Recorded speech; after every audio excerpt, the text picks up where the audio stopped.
main reason why I came to India for my master's. So because at the undergraduate level, I couldn't get much, although I did IT at the undergraduate level, I realized that I couldn't program well.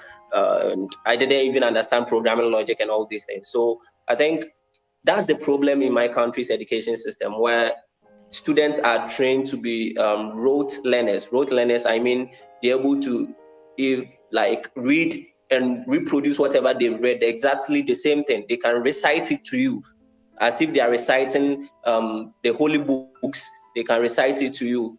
Okay, so but they cannot practice whatever they've learned. They cannot apply it. They are not able.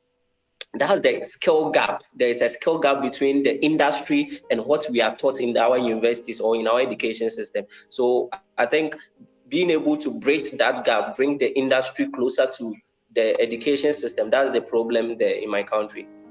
To be frank, Felix, like this thing is even in India. It's not like everyone knows about coding platforms. I would like to tell you, I'm from a computer science background, and I did my BCA, that's a Bachelor of Computer Applications. But when it comes to technicality, knowing about networks, knowing about web application, there is nothing I know. So sometimes what happened, the education system is like most over in country in India or in South African countries or the Nigerian countries. Like I have a lot many people where I have spoke about the education system. They say the same thing. The education system is only to complete your syllabus, focus on exams, get your good marks. You learn or you don't learn, doesn't matter. That's how the education system is lacking in many areas. So it's not only in your country, but yeah, we do have this drawback in our country. Not every kid learns about coding. So Akash is from a technical background. Not every kid in his class is good in all this.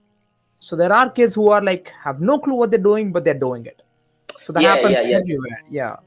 Yes, I was looking at the percentage because since I came here, I think it's not just about the coding aspect, okay, but being able to actually apply, even if you don't know coding, maybe you know there is a certain domain that someone knows. It's not like knowing all the computer science is very broad. You can't know everything. True. So being able to at least know something about your space, at least the basic knowledge to get you into the job.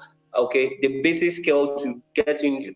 Apart from that, too, one thing that helps Indian education system is the affordability of internet. Internet here is very affordable as compared to my country is very expensive. Use that no, let's say five times or six times. So it's very expensive. Yeah, it's very expensive, and it's not fast as well. So it's expensive and slow.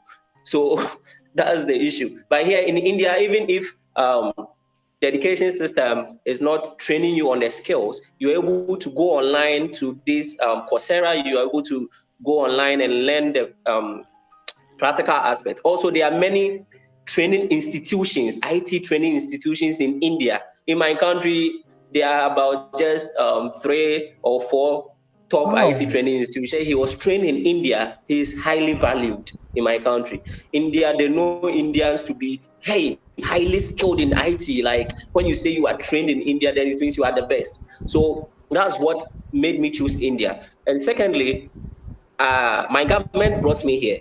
Okay, I won a scholarship from my government to come and study here. So the government brought me to India to study because the government realized that India, when it comes to IT and computer science and all these things, technology, India is very advanced, one of the best in the world. So that's why my government gave me a scholarship to come and study here.